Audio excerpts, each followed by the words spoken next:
Buenos días, yo soy la doctora Adela Cecilia Martínez Serana, jefe de trabajos prácticos de anatomía en la segunda cátedra de la Universidad de Buenos Aires, especialista en cirugía general, trauma y especialista universitaria en cirugía torácica. Hay varias lesiones que pueden amenazar la vida del paciente en el traumatismo torácico. Las podemos dividir en obstrucción de la vía aérea, neumotórax a tensión, hemotórax masivos, bolet costal, neumotórax abierto y taponamiento cardíaco. En esta clase vamos a hablar de la fisiopatología, sobre todo desde el punto de vista anatómico que nos lleva a este tipo de patologías y su resolución quirúrgica. Para recordar, la cavidad pleural es un espacio potencial ubicado entre ambas pleuras, la pleura visceral, acá marcada en violeta, y la pleura parietal, marcada en azul. Dentro de la cavidad pleural existe una pequeña cantidad de líquido seroso que baja la presión y forma lo que se llama el vacío pleural, que adosa o une a ambas hojas en forma perfecta, pero que favorece el desplazamiento de los movimientos respiratorios.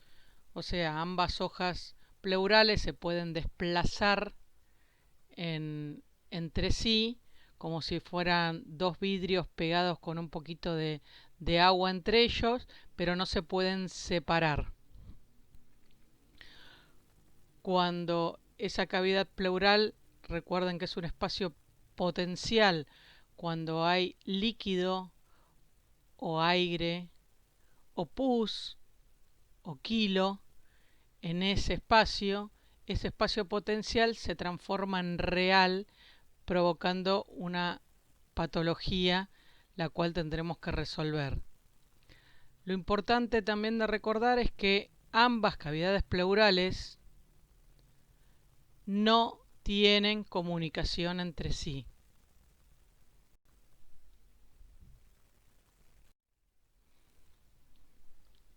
Si, por ejemplo, entre ambas cavidades pleurales se produce una lesión y entra aire entre ellas, al entrar el aire, la presión deja de ser negativa y eso provoca que el pulmón se retraiga.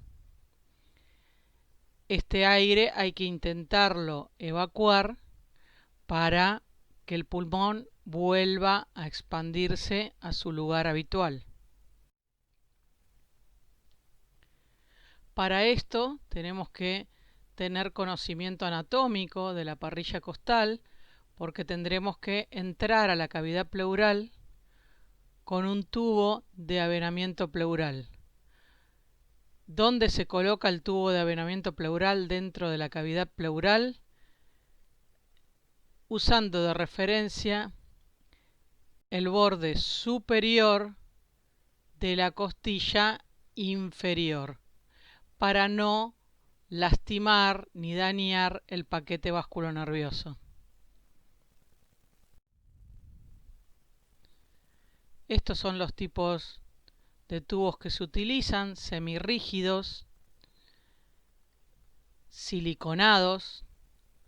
Se ponen de acuerdo a la patología desde el cuarto al séptimo espacio intercostal,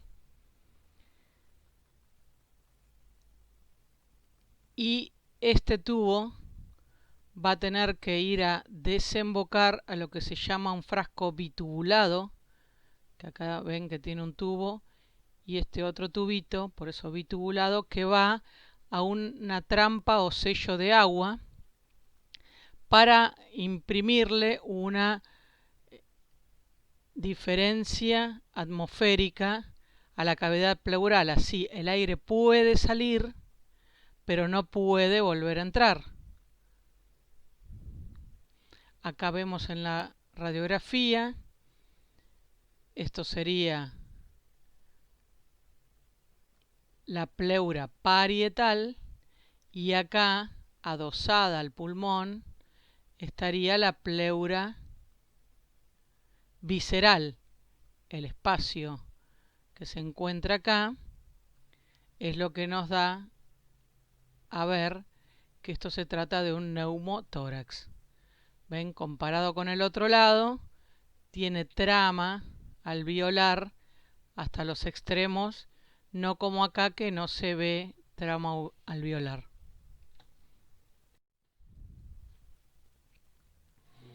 Una de las causas graves en el trauma de tórax es lo que se denomina neumotórax a tensión. ¿Qué sucede en el neumotórax a tensión? El aire ingresa provocando un colapso pulmonar, pero no puede salir, o sea, solamente ingresa y no sale, tiene lo que se denomina una válvula unidireccional. Entonces el colapso pulmonar termina realizando un desplazamiento del mediastino hacia el lado contralateral. ¿Sí? ¿Ven? El aire ingresa pero no puede salir, se encuentra atrapado, provocando un aumento de la presión, por eso neumotórax a tensión. ¿En qué se caracteriza este paciente? En dolor torácico, falta de aire, dificultad respiratoria, taquicardia, ingurgitación yugular porque impide el retorno venoso al corazón, hipersonoridad a la percusión, hipoventilación porque no, el aire entra pero como el pulmón está colapsado se siente como que entra poco, y cianosis que es cuando el aire no puede oxigenar la sangre, entonces nos vemos azules, ¿sí? El diagnóstico de esta patología es netamente clínico. Si ustedes ven una radiografía de un neumotórax a tensión donde se ve un colapso pulmonar y el mediastino desplazado contra el lado contralateral, muy probablemente el paciente ya esté muerto.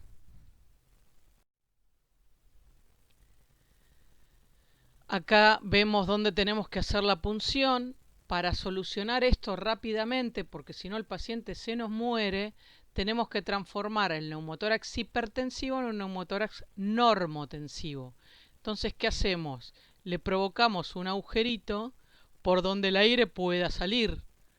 ¿Sí? ¿Se acuerdan que el aire entraba pero no podía salir? Entonces, ¿por dónde lo hacemos? En el segundo espacio intercostal, línea medio clavicular anterior, y siempre por el borde superior de la costilla inferior para preservar el paquete vasculonervioso. Cuando nosotros hagamos esto vamos a sentir que sale el aire y vamos a transformar este neumotórax hipertensivo en normotensivo y el paciente va a mejorar ostensiblemente, se le va a ir la cianosis, la ingurgitación yugular, el paciente va a volver a hablar con nosotros porque en el otro momento estaba el paciente en shock. Entonces acá es donde podemos ver cómo vamos a transformar el neumotórax hipertensivo en neumotórax normotensivo. ¿Ven? Es el segundo espacio, línea medio clavicular. Acá está la clavícula, en la mitad de la clavícula, ¿sí? Se hace una descompresión inmediata con una aguja gruesa. Cuando nosotros sintamos que hace el ruido de que sale el aire, ya ahí lo transformamos en normotensivo y luego le vamos a colocar el tubo de avenamiento pleural para drenarlo como un neumotórax común.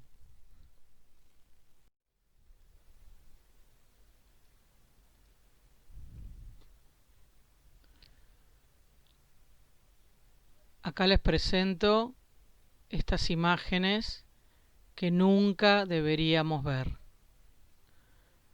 En esta se ve acá el colapso pulmonar, la tráquea y todo el mediastino desplazado al lado contralateral. En esta vemos lo mismo, las flechas indican dónde está el pulmón, colapsado, y la tráquea en desviación hacia la derecha, junto con el resto del mediastino. La otra patología que nos podía descompensar al paciente politraumatizado es lo que se denomina hemotórax masivo. Con respecto a hemotórax masivo, es el que nos da, después de que le ponemos un tubo de tórax, 1,5 litros de sangre de inicio, o sea, ponemos el tubo de tórax, lo conectamos al frasco bitubulado y nos da 1,5 litros de sangre, o más de 200 mililitros en las primeras 6 horas, más de 200 mililitros por hora, lo cual también nos habla de que la resolución tiene que ser inmediata. ¿Cuál es la resolución inmediata en tórax? Bueno, hay que hacerle una toracotomía de urgencia. Entonces repetimos, cuando el hemotórax es masivo, más de 1500 mililitros, o lo que se llama hemotórax persistente, más de 200 mililitros por hora, estamos hablando de un hemotórax masivo y hay que hacerle una toracotomía de urgencia que se hace anterolateral aproximadamente en el 1, 2, 3, 4, cuarto a quinto espacio intercostal, porque muy probablemente a lo mejor lo que está lesionado es el corazón o algún vaso lobar importante, entonces tenemos que tener acceso al corazón también.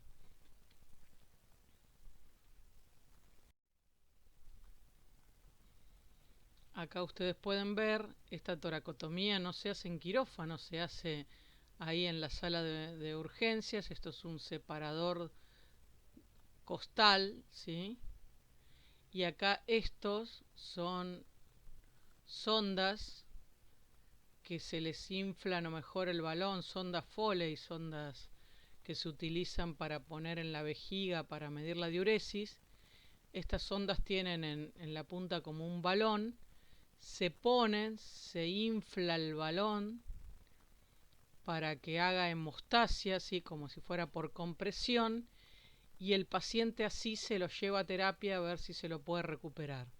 Y en un segundo tiempo se hace una cirugía cuando el paciente ya fue transfundido, recuperó temperatura, no está acidótico, ¿sí? Una cirugía en segundo tiempo. En esta cirugía lo único que queremos hacer nosotros es cohibir la hemorragia lo antes posible.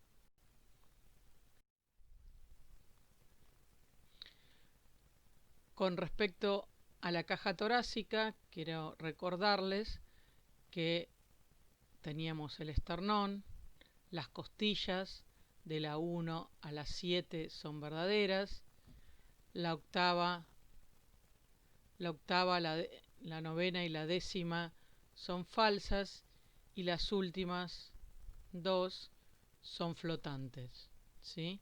Y por la parte posterior tenemos la columna vertebral.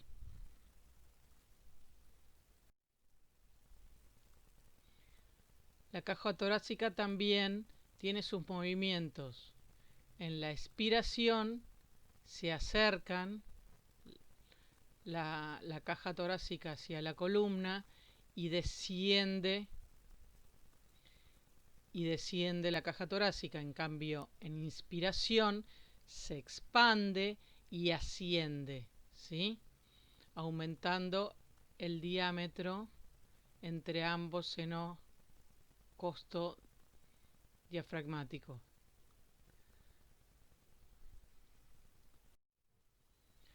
¿Qué importancia tiene esto? Esta mecánica nos va a llevar a la siguiente patología que pone en riesgo la vida del paciente, que se llama tórax inestable o bolet costal.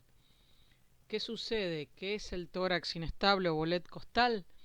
Es la fractura de 3 o más segmentos de las costillas en por lo menos 2 partes. en una parte anterior o en el arco anterior y en el arco posterior, por lo general. ¿Qué pasa con esto?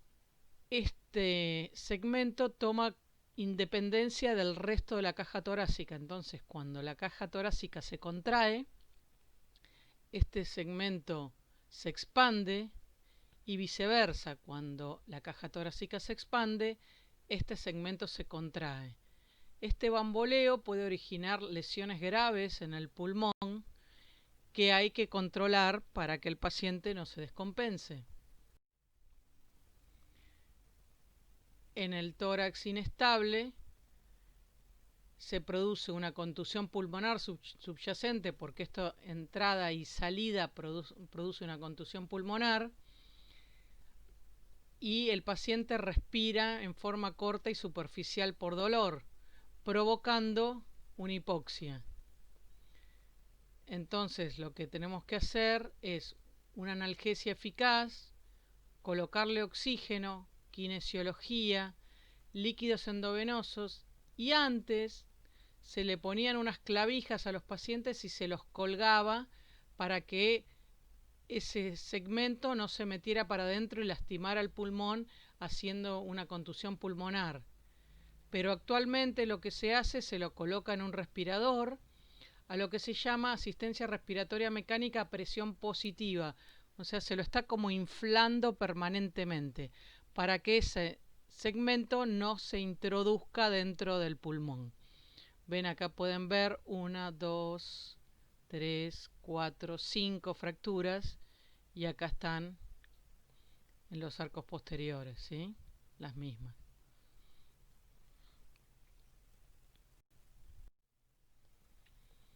Luego, en un segundo tiempo, esto se reconstruye con plaquitas y tornillos como si fuera una fractura de un hueso largo, ¿sí? Pero lo principal es salvarle la vida al paciente, entonces hay que hacerle una intubación y ponerlo en asistencia respiratoria mecánica a presión positiva. Con respecto al neumotórax abierto o lesión aspirante del tórax, es cuando se da una lesión en el tórax que supera los 2/3 del diámetro de la tráquea. Entonces el aire prefiere entrar por esa lesión que no por la tráquea. Entonces no se hace la oxigenación adecuada de la sangre.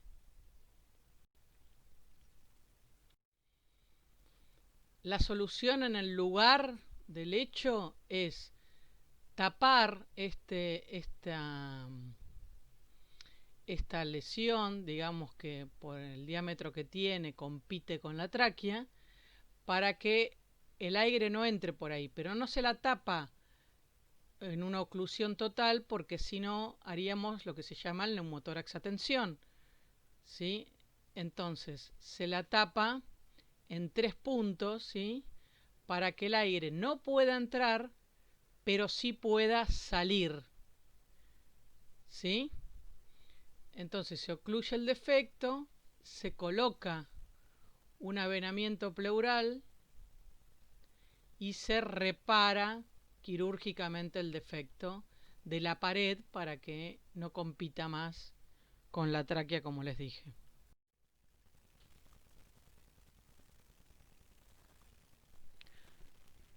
Con respecto al pericardio, recordemos que el pericardio se encuentra el pericardio fibroso y el pericardio seroso, el cual a su vez se divide en una lámina parietal y una lámina visceral. Entre ambas láminas se encuentra lo que se denomina cavidad pericárdica, que también tiene un poquito de líquido seroso para que se desplace. Acá podemos ver bien las dos láminas y en negro se ve la cavidad pericárdica. La cavidad pericárdica es equiparable a la cavidad pleural. Cuando se pone líquido, sangre, demás en ese espacio, vamos a tener lo que se denomina un taponamiento cardíaco.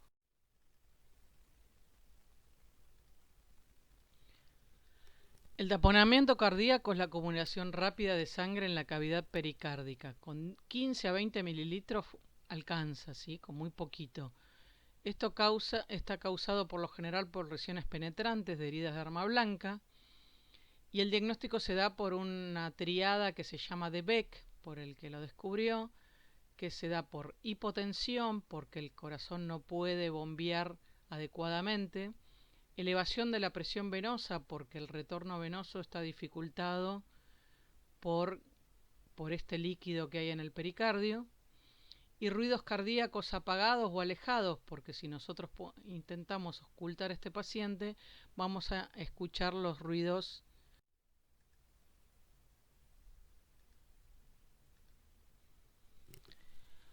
El tratamiento inmediato de estos pacientes es la pericardiocentesis o punción del pericardio que se hace subsifoideo en un ángulo de 45 grados inclinados al hombro izquierdo para drenar este poquito de sangre que hay. Luego se lleva al paciente a quirófano para evaluar la lesión eventual que va a tener seguramente en el ventrículo derecho, que es el que da hacia la cara anterior del tórax. También se puede hacer lo que se llama ventana pericárdica o subsifoidea, que es hacer un tajito por debajo del sifoides, con la misma finalidad de drenar esto para que nos dé tiempo de llevar el paciente a quirófano. Y obviamente posteriormente se realiza una toracotomía para suturar la lesión que tenga cardíaca.